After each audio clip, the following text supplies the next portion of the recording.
precisamos ter a prática do agradecimento.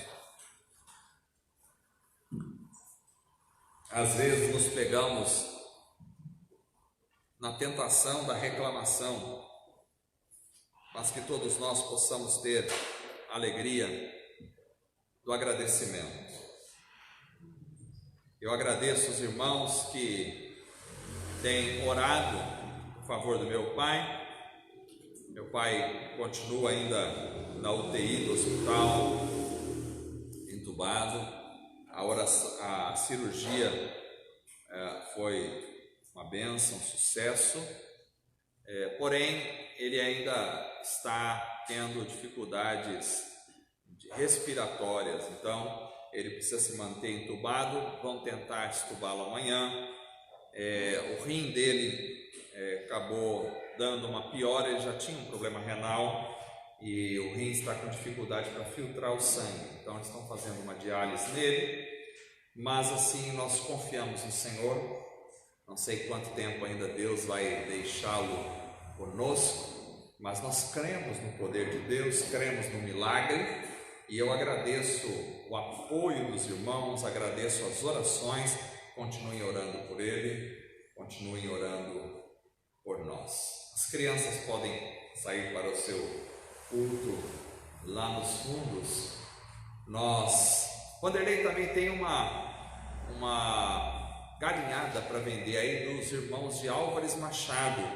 Então, depois, os irmãos que têm interesse, depois procure o Vanderlei ao final do culto aí para adquirir os convites. Os irmãos de Machado sempre fazem comida boa e vale a pena. Vamos abrir a nossa Bíblia em Mateus capítulo 14.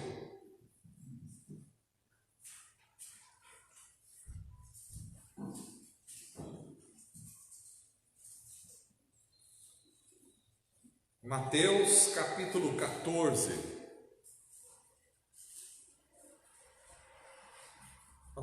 Colocamos aqui um pouco mais próximo o celular, como vocês estão vendo, mas é porque eu esqueci o computador na hora de vir e aí não dá para transmitir direto, então está sendo transmitido com o som ao vivo assim. Mateus capítulo 14, verso de número 13 até o verso de número 36. Mateus 14, do 13 ao 36. Esse texto é um texto maravilhoso. Eu queria que vocês estivessem prestando atenção enquanto a gente vai lendo, acompanhando nas Escrituras. Diz assim a palavra do Senhor: ouvindo o que havia ocorrido, Jesus retirou-se de barco, em particular, para um lugar deserto. As multidões, ao ouvirem falar disso, saíram das cidades e o seguiram a pé. Quando Jesus saiu do barco e viu tão grande multidão, teve compaixão deles e curou os seus doentes. Ao cair da tarde, os discípulos aproximaram-se dele e disseram: este é um lugar deserto e já está ficando tarde.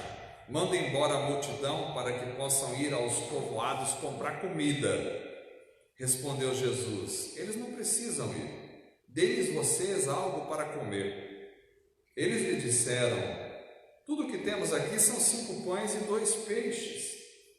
Tragam-nos aqui para mim, disse ele. E ordenou que a multidão se assentasse na grama. Tomando os 5 pães, os 2 peixes, e olhando para o céu, deu graças e partiu os pães. Em seguida deu aos discípulos e esses à multidão. Todos comeram e ficaram satisfeitos, e os discípulos recolheram 12 cestos cheios de pedaços que sobraram. Os que comeram foram cerca de 5.000 homens, sem contar mulheres e crianças. Logo em seguida, Jesus insistiu com os discípulos para que entrassem no barco e fosse adiante dele para o outro lado, enquanto ele despedia a multidão. Tendo despedido a multidão, subiu sozinho ao monte para orar. Ao anoitecer, ele estava ali sozinho, mas o barco já estava a considerável distância da terra, fustigado pelas ondas, porque o vento soprava contra ele. alta madrugada, Jesus dirigiu-se a eles andando sobre o mar. Quando o viram andando sobre o mar, ficaram aterrorizados e disseram: é um fantasma, e gritaram de medo. Mas Jesus imediatamente lhes disse: coragem, sou eu, não tenham medo. Senhor, disse Pedro, se és tu, manda-me ir ao teu encontro por sobre as águas. Venha, respondeu ele. Então Pedro saiu do barco, andou sobre a água e foi na direção de Jesus. Mas quando reparou no vento, ficou com medo e, começando a afundar, gritou: Senhor, salva-me! Imediatamente Jesus estendeu a mão e o segurou. E disse: homem de pequena fé, por que você duvidou?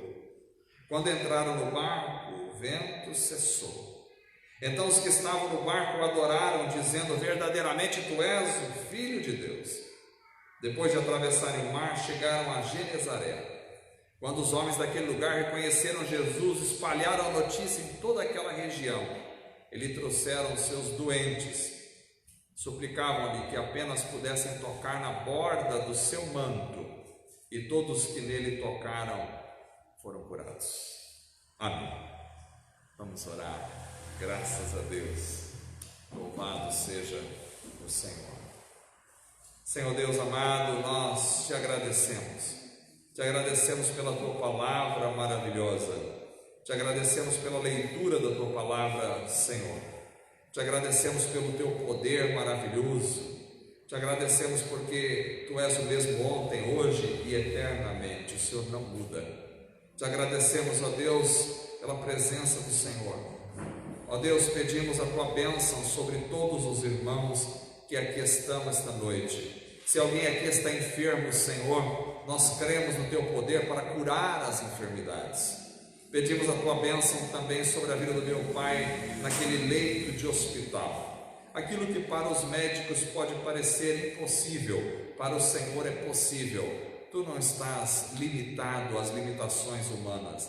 Nós somos frágeis e fracos, mas tu és todo poderoso e eterno. Coloca a vida do meu pai nas tuas mãos ali, naquele leito de UTI. Estenda as tuas mãos sobre ele e que a tua boa, perfeita, agradável vontade sempre seja feita em cada um dos nossos corações e das nossas vidas.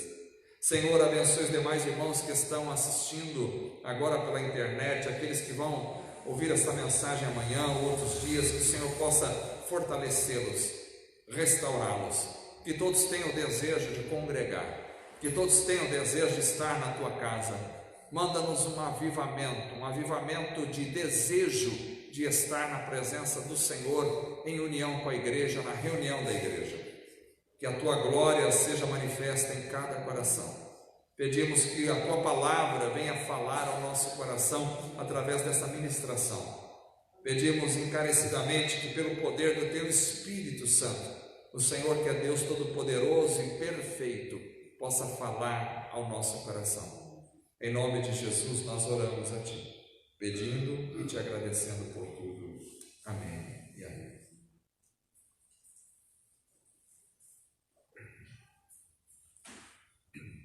Irmãos, nós vivemos em dias cada vez mais difíceis e isso não é novidade para ninguém aqui.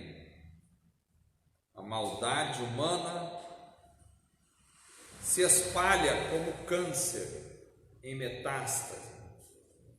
A violência, a corrupção, o pecado, as ideologias malignas, manipuladoras, a imoralidade, a perversão, estão sempre em um crescimento assustadoramente em nossos dias exponencial.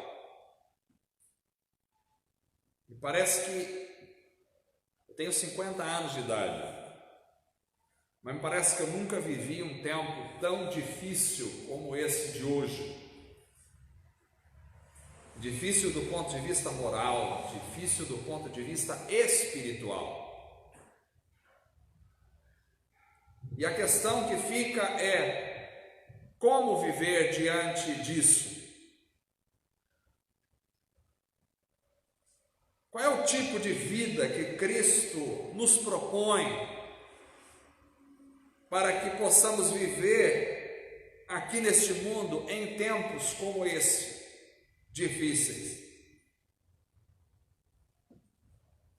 É uma pergunta que fica ao meu coração. Será que o tipo de vida que Cristo quer que a gente viva é exatamente esse que nós estamos vivendo como igreja? É isso? Fica a pergunta. Mas para entendermos o tipo de vida que nós devemos ter, a gente precisa de uma visão.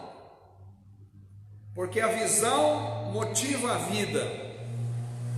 Porque a visão define a vida. Precisamos de uma visão. E que visão? Uma visão de quem Cristo é. Quem é o Senhor. E assim, quando temos uma visão concreta, correta do Senhor, percebemos como devemos ser em relação a Ele.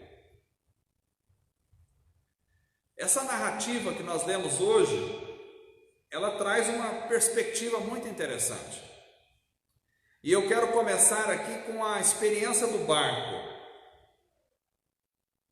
Vou começar do meio do texto que nós lemos para frente, depois retomamos.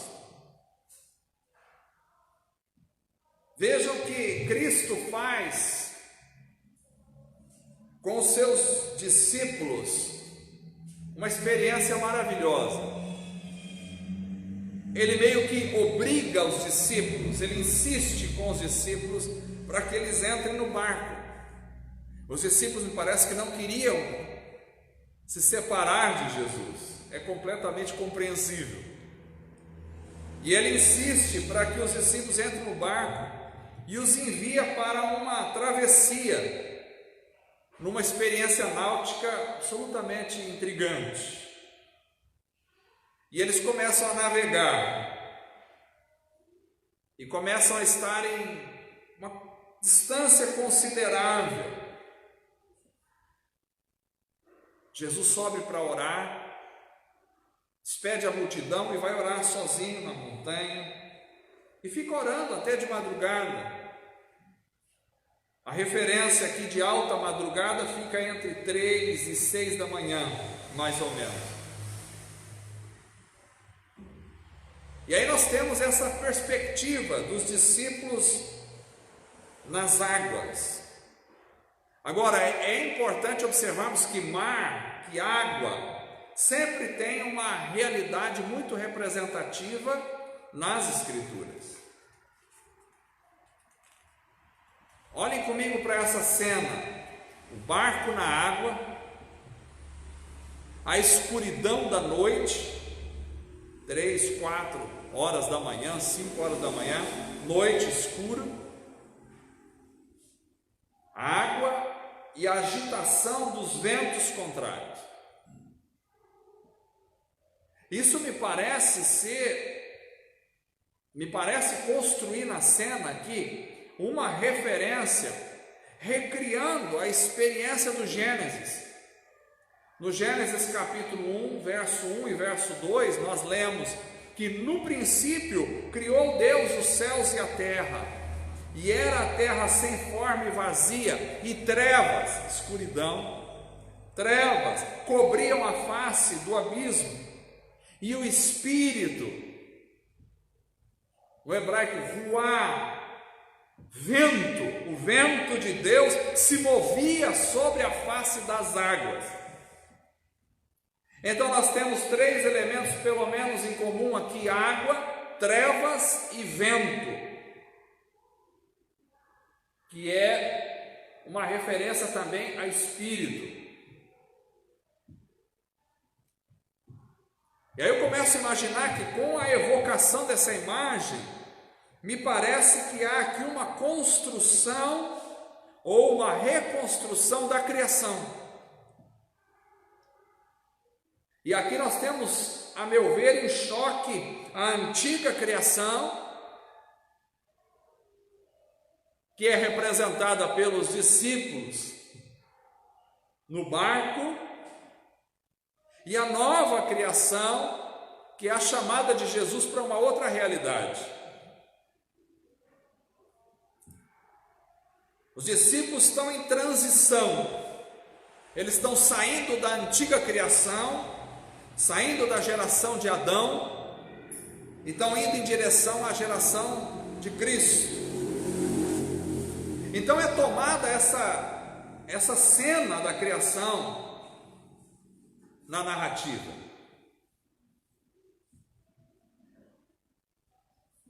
É uma espécie de transição entre o homem natural e o homem espiritual. E Cristo que vem para produzir uma nova criação. E essa imagem não é invenção da minha mente. Paulo sempre chama a essa realidade nos seus textos. Quando, por exemplo, ele compara Cristo com Adão, ele diz que Cristo é o segundo Adão. Então a imagem da criação, porque Adão dá origem à primeira criação, mas Cristo dá origem à segunda criação. Adão dá origem à primeira criação que entra em queda, Cristo dá origem à segunda criação que está na vida.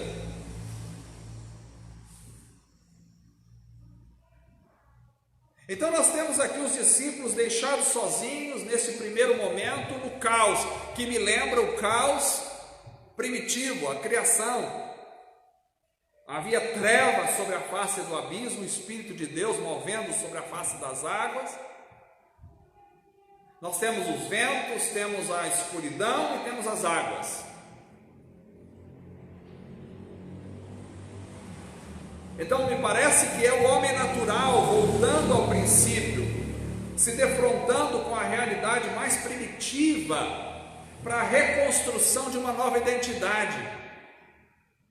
Me parece que precisava haver um choque entre a antiga identidade e agora a nova identidade que se vai criar em Cristo.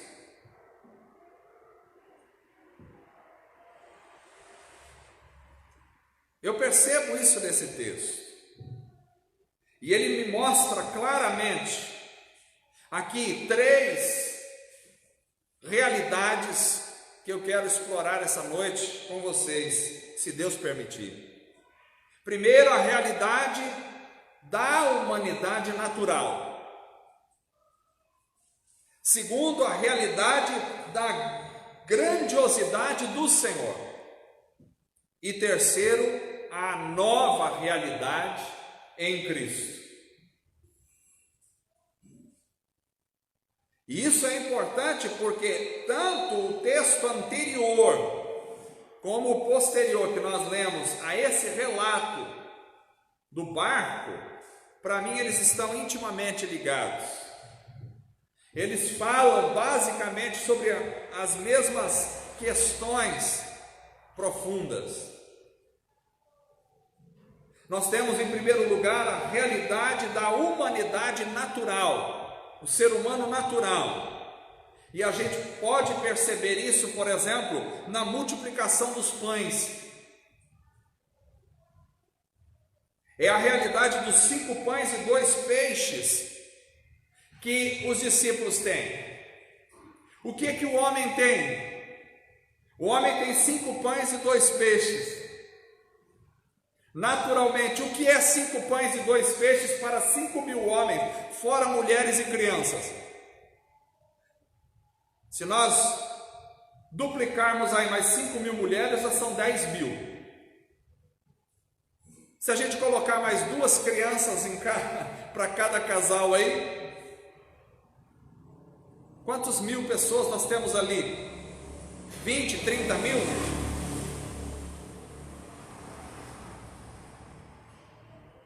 Então nós temos aqui 5 pães e 2 peixes para 30 mil, para 20 mil, para 15 mil.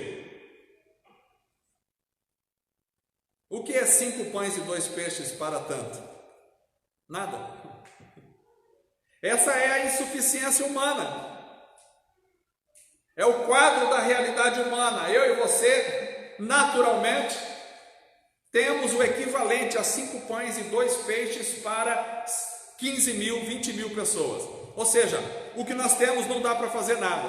Por mais que a gente seja um matemático aí, altamente divisor, apaixonado por contas, como os engenheiros aqui deste lugar, não adianta você tentar dividir 5 pães e 2 peixes para 15 mil, 20 mil pessoas. Não vai ser suficiente para nada. Isso fala da insuficiência humana. A gente percebe isso no relato da multiplicação dos peixes. O que vocês têm? Dá vocês de comer para eles. Resolve o problema.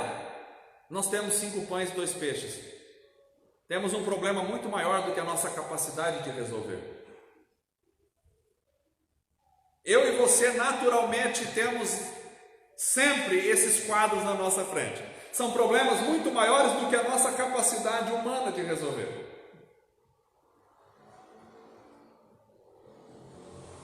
Outra questão que vemos aqui é a percepção da realidade da humanidade natural em sua fragilidade no episódio do barco e na dificuldade com os ventos contrários.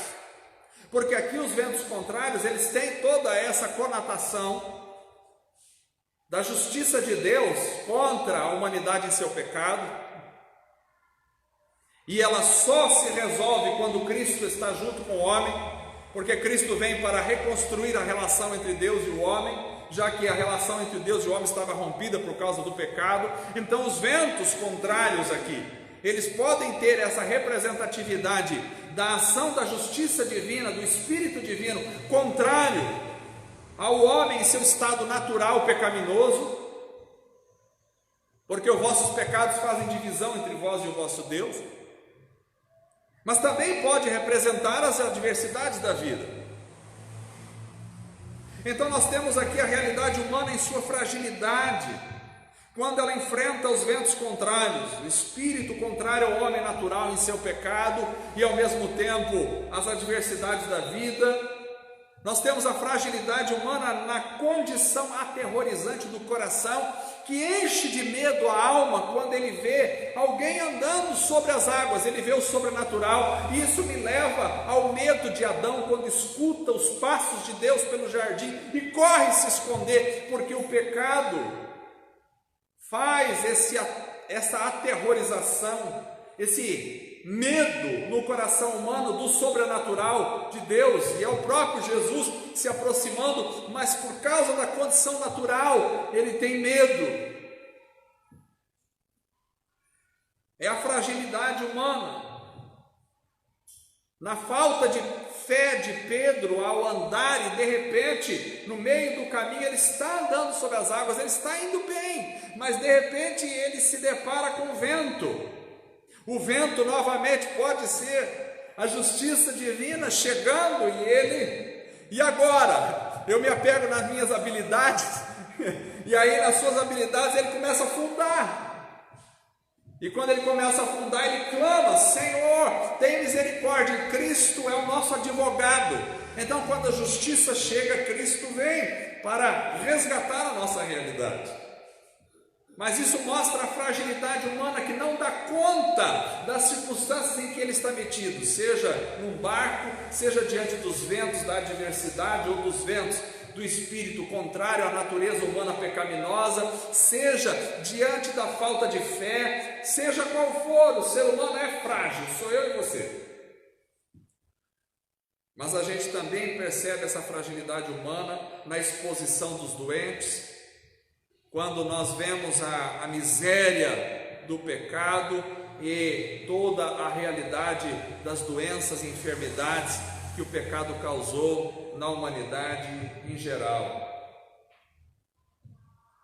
Então nós temos aqui um primeiro momento, nós temos a exposição nos textos que lemos, clara, da fragilidade humana, seja na insuficiência que possui, seja na incapacidade de resolver o problema, seja nos 5 pãezinhos e 2 peixinhos que não são nada diante da dificuldade que se encontra, seja no problema dos ventos, da navegação, dos medos, seja na falta de fé, seja na contemplação das próprias misérias da própria humanidade. Temos essa fragilidade. Mas graças a Deus esse texto não para na realidade da humanidade natural. Ele vai para apresentar também a grandiosidade do Senhor. Se de um lado nós temos o ser humano na sua fraqueza e incapacidade de resolver as suas questões com seus meros 5 pãezinhos e 2 peixinhos que não servem para nada perto de uma multidão, nós vemos o Senhor. E agora contemplamos a grandiosidade do Senhor no poder da provisão, do cuidado, ao alimentar 15, 20 mil pessoas, 30 mil pessoas com 5 pães e 2 peixes. Para Deus, para nós é impossível. Aquilo que é impossível para nós, para Deus é absolutamente possível. Vamos, pegue aí 5 pães e 2 peixes. E aí você vê a capacidade multiplicadora, transformadora, de provisão de Deus. O nosso Senhor é poderoso e provedor. Se nós dependermos dos nossos 5 pães e 2 peixes, nós morremos de fome. Mas se nós dependermos da provisão do Senhor, nós estaremos satisfeitos. Vai sobrar 12 cestos. Mas para sobrar 12 cestos, você precisa depender da provisão do Senhor, não dos seus 5 pães e 2 peixes. Não da sua habilidade, da sua capacidade de dividir, de calcular, não da sua capacidade de organizar, mas da provisão de Deus. Ou seja, nós não somos suficientes, nós precisamos da provisão de Deus. Nós não somos autossuficientes, jamais. Precisamos sempre do cuidado e da provisão do Senhor. Nós vemos aqui a grandiosidade do Senhor no caminhar sobre as águas, quebrando as leis da gravidade. Ou seja, eu e você não conseguimos caminhar sobre as águas, ninguém. Não tente, que você, se não souber nadar, vai morrer afogado. Não tente. Não tente descer de um barco no meio do rio, porque não vai dar certo. Por quê? Porque nós somos frágeis e somos sujeitos às leis da gravidade. O homem natural é sujeito à lei da gravidade, mas o espiritual não. O Espírito Santo pegou Filipe e o arrebatou, e ele apareceu lá correndo do lado da carruagem de eunuco. O mesmo Espírito pegou Elias e ele violentamente correu mais do que a carruagem de Acabe. Uma coisa absurda. Imagine você hoje em dia, o cara está fazendo uma viagem de carro, de repente o Espírito Santo toma a sua vida e você sai correndo e passa pelo indivíduo de carro na estrada, correndo por ele, vai por lá, licença, eu quero passar, e vai indo. Só o sobrenatural. Porque o sobrenatural quebra a naturalidade das coisas. Então Cristo começa a andar sobre as águas, absolutamente impossível do ponto de vista da lei da gravidade e da naturalidade, absolutamente impossível. Ele vem andando, mostrando que a sobrenaturalidade é possível em meio ao mundo natural, desde que você esteja com o Senhor. Então mostra a grandiosidade do Senhor, e a grandiosidade é tanta que quando ele entra no barco, resolveu a situação, os ventos pararam de ser contrários. Porque Cristo veio para reconciliar o homem com Deus. Aquilo que estava quebrado pelo pecado, aquilo que era antagônico, era contrário a Deus, quando Jesus chega, resolveu a situação. A Bíblia diz que Deus estava reconciliando consigo, nós éramos inimigos de Deus, reconciliando consigo o mundo em Cristo. Então o poder, a grandiosidade do nosso Senhor, que é capaz de acalmar as contrariedades entre Deus e o homem a partir do sacrifício da cruz. Nós podemos ainda ver a grandiosidade do Senhor curando os enfermos simplesmente quando eles tocam no seu vestido, na sua túnica, na sua roupa. Não é igual nós vemos por aí na televisão, o pessoal fazendo falcatruas, jogando lenço para cima e para baixo, besterol. Nós vemos aqui literalmente Cristo chegando, e eles rogaram: deixa tocar só na tua veste. Todos aqueles que tocaram foram curados de qualquer coisa que tivesse, câncer, qualquer outra coisa, todos, só de tocar na veste, não precisou tocar nem em Jesus, tocou na veste, foram curados, porque Cristo teve compaixão deles. Então mostra a grandiosidade desse Cristo que provê, desse Cristo que anda sobrenaturalmente e põe fim à contrariedade entre Deus e os homens, e a grandiosidade desse Cristo que cura as enfermidades humanas, os tratando sempre com misericórdia e compaixão. Então, de um lado, o texto mostra a minha fragilidade, a minha realidade insuficiente para o mundo, a questão da minha demência espiritual. Por outro lado, ele mostra a grandiosidade do meu Senhor. Então, aí, se o texto mostra a nossa insuficiência, a nossa fragilidade, a nossa contrariedade em relação a Deus, os nossos medos, as nossas doenças, ele mostra o nosso Senhor em seu poder de provisão, sustento, seu poder sobrenatural, que sobrepõe facilmente as contrariedades da vida, harmoniza os ventos com a humanidade e em sua cura.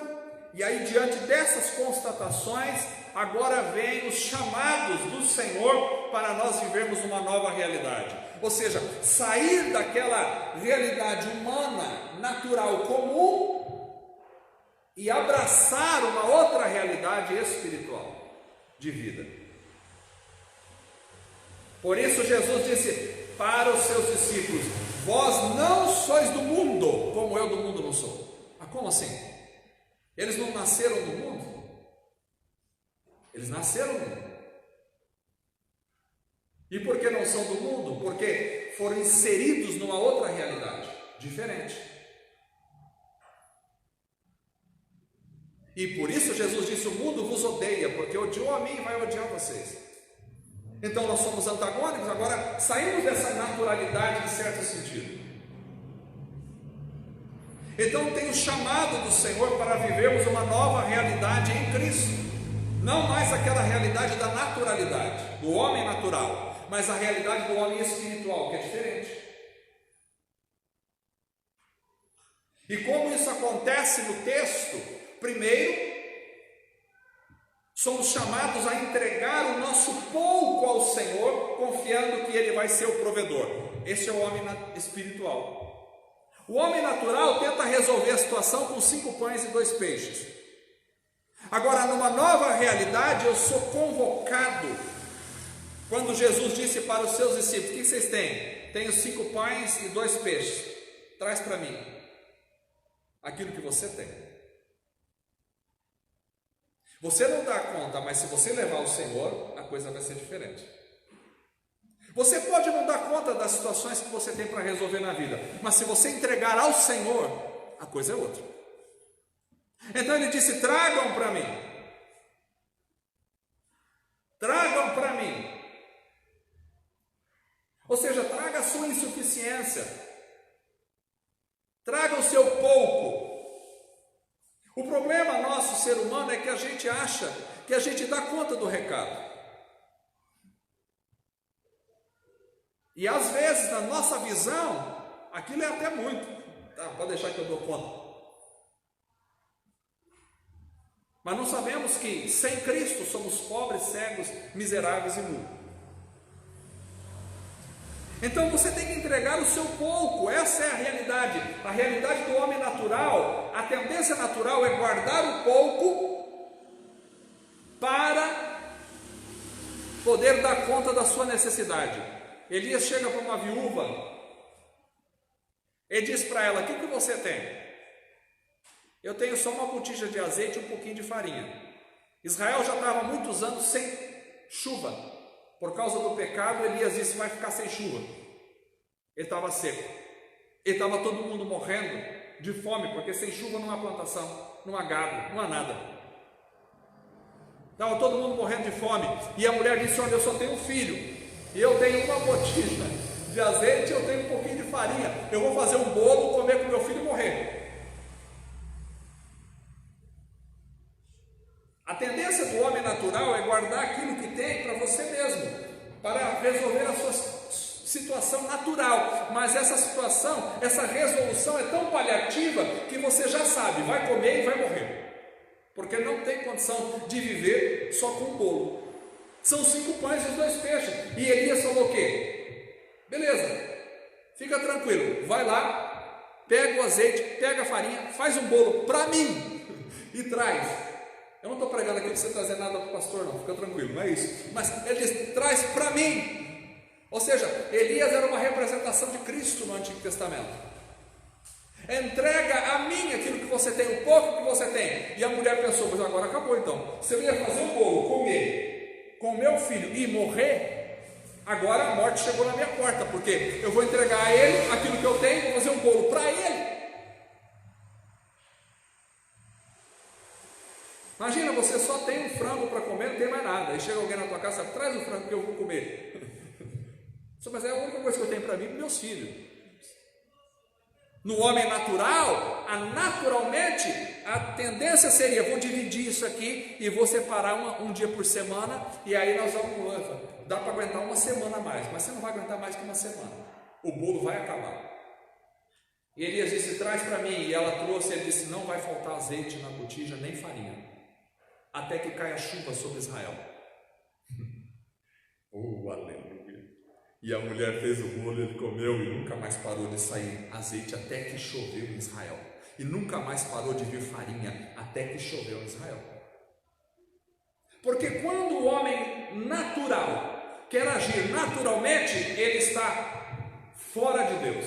Mas quando ele entende a nova realidade em Cristo, ele entende que aquilo que ele tem não é um empecilho, porque ele precisa entregar ao Senhor.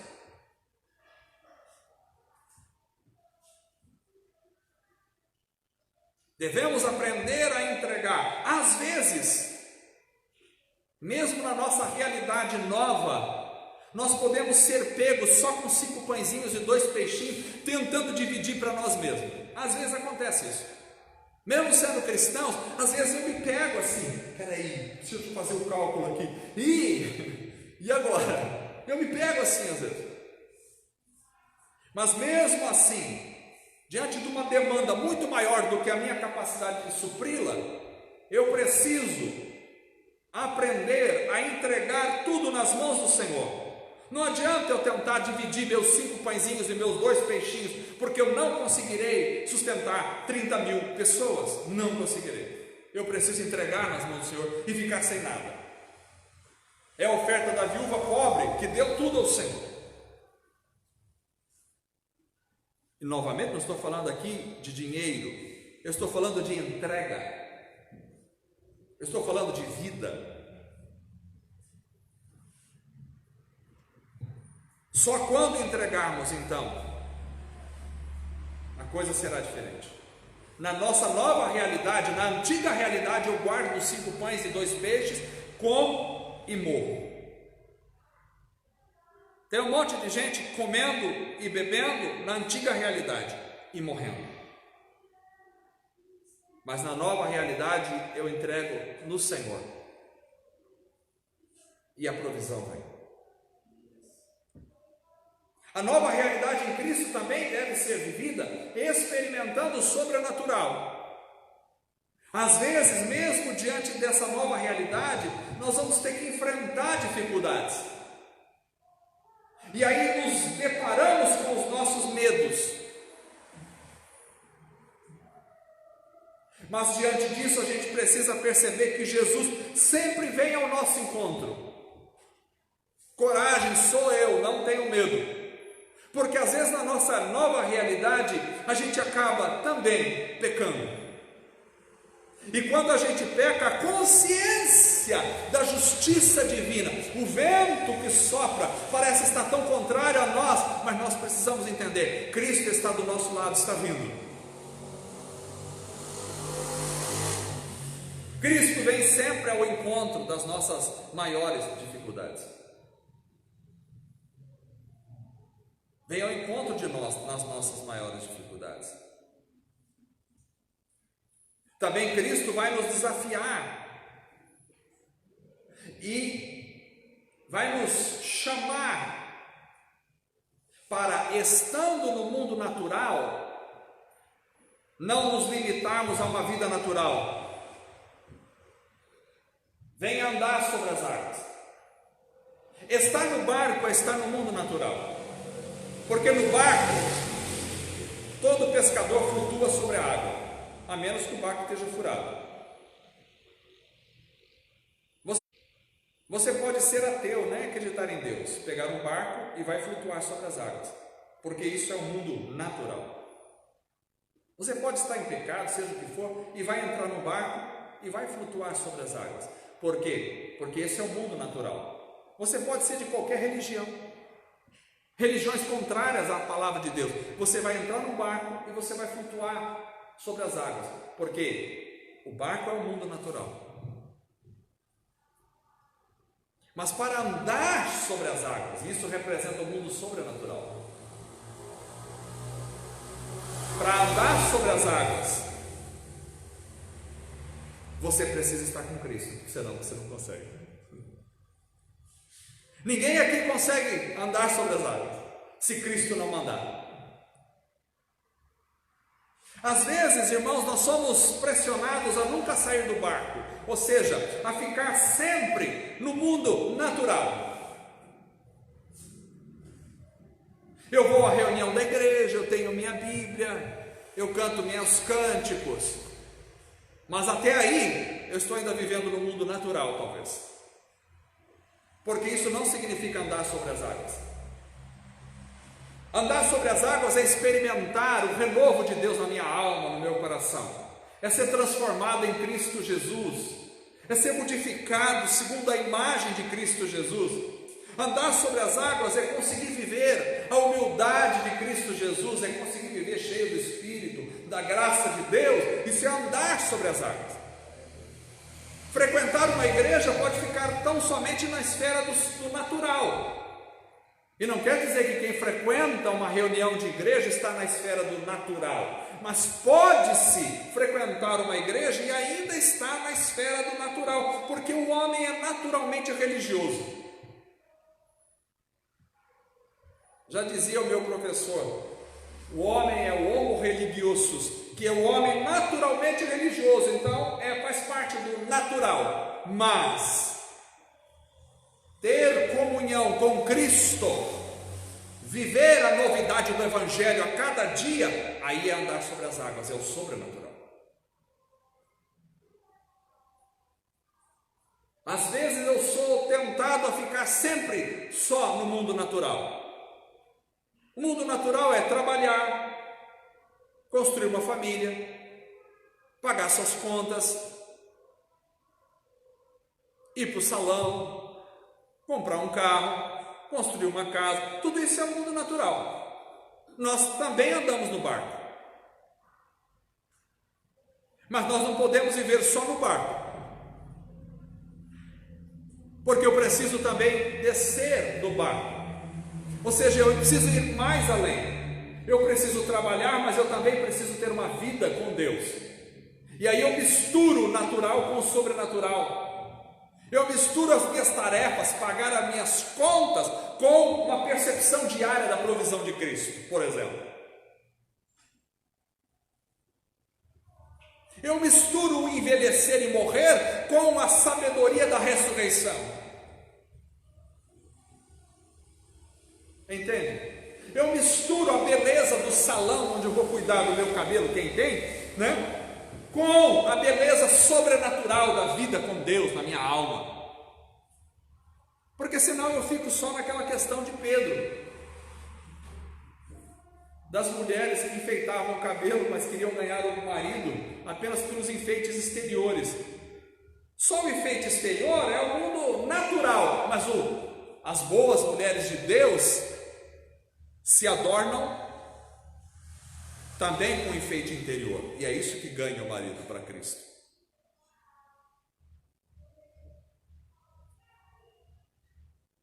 Ter um carro é o mundo natural, mas ser dirigido pelo Espírito é o mundo sobrenatural. Eu posso dirigir o meu carro, mas ao mesmo tempo ser dirigido pelo poder do Espírito Santo. Eu misturo o natural com o sobrenatural.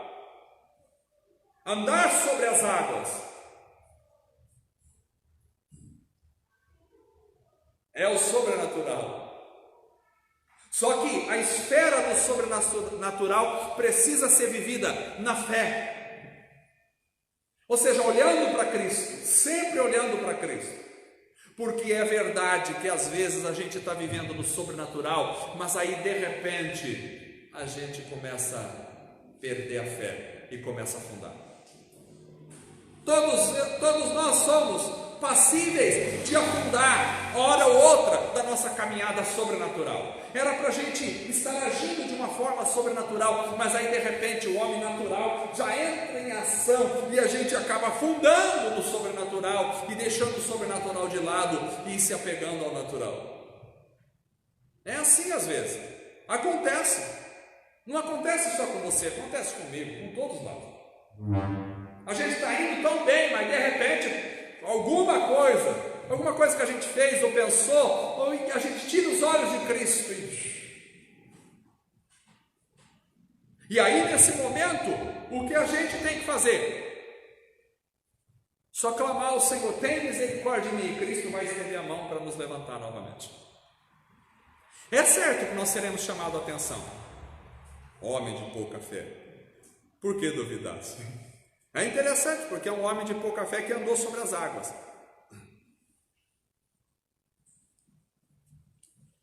Andar sobre as águas é viver a vida do homem espiritual.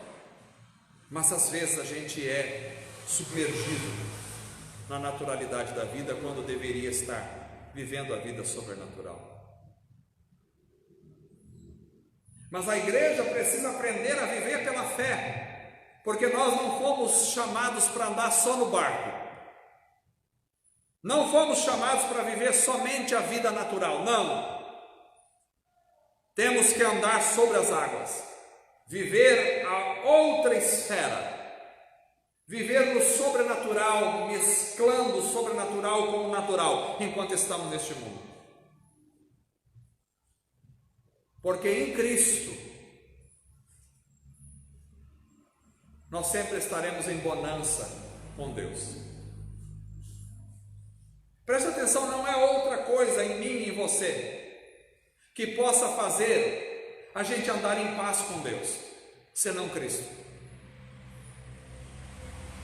Se eu estiver em Cristo e de repente sair da presença de Cristo de alguma forma, Deus será contra mim e eu estarei contra Deus. O vendaval. Então a única forma de eu andar em harmonia com Deus é estando em Cristo. Porque nele é tudo dele, por ele e para ele. E Paulo diz: nele vivemos, nos movemos e existimos. Então, se não for em Cristo, caos total. Mas quando estou em Cristo, bonança total. Porque quando Cristo chega perto dos discípulos do vento, ele não falou nada, o vento simplesmente acalmou. Porque se Deus olha para mim e vê Cristo, eu estou dentro. Mas se Deus olha para mim e não vê Cristo, eu estou fora. Porque quando eu morrer, e quando você morrer, se Cristo não voltar antes para buscar a sua igreja, e nós vamos entrar pelos portões de pérola, e a justiça divina se levantar para impedir a nossa entrada, Cristo estará conosco então. Vinde, benditos do meu Pai, para o reino eterno, para o gozo que está preparado para vocês antes da fundação do mundo. Se estou em Cristo, tenho a absolvição dos meus pecados. Mas se não estou em Cristo, a igreja precisa aprender a andar em fé. E andar em fé é andar olhando para Cristo e por Cristo. Porque aí os ventos cessam. Chega a bonança. E o vento que tem é simplesmente para me impulsionar na direção correta. Mas a nova realidade em Cristo também deve ser vivenciada, presenciando e desfrutando do grande poder que Cristo tem. Precisamos ter a consciência do poder sarador, curador de Cristo, porque até as roupas de Cristo curavam. O poder estava tão evidente na vida de Cristo, que o poder passava para a roupa. Interessante isso. E alguém pode dizer, mas isso aí é só em Cristo. Não é. Porque Pedro estava tão cheio do poder de Cristo que a sombra dele curava. Se a veste de Cristo curava, a sombra de Pedro também curava. Você diz, mas então só Pedro e Cristo também? Não, Paulo estava tão cheio do poder de Cristo que eles levavam os aventais de Paulo e os demônios eram expulsos só com o avental. Era tanto poder na vida daquele homem, tanta presença de Deus que passava para a roupa.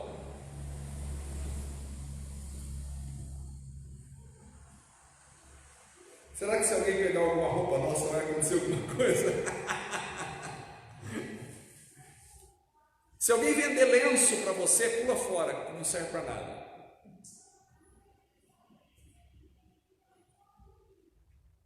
Então, a nova realidade deve ser vivida onde a graça de Deus nos envolve tanto que nós experimentamos esse poder curador, sarador de Cristo a todo momento. Curador da alma, do corpo, da mente, do espírito. Somos convidados nesse texto a viver uma outra realidade, a nova realidade em Cristo. Não a antiga realidade dos 5 pães e 2 peixes, do barquinho. Não essa antiga, mas a nova realidade. É para isso que estamos entendendo essa mensagem essa noite, para vivermos a nova realidade em Cristo. É isso que Ele nos chama. Amém, irmãos?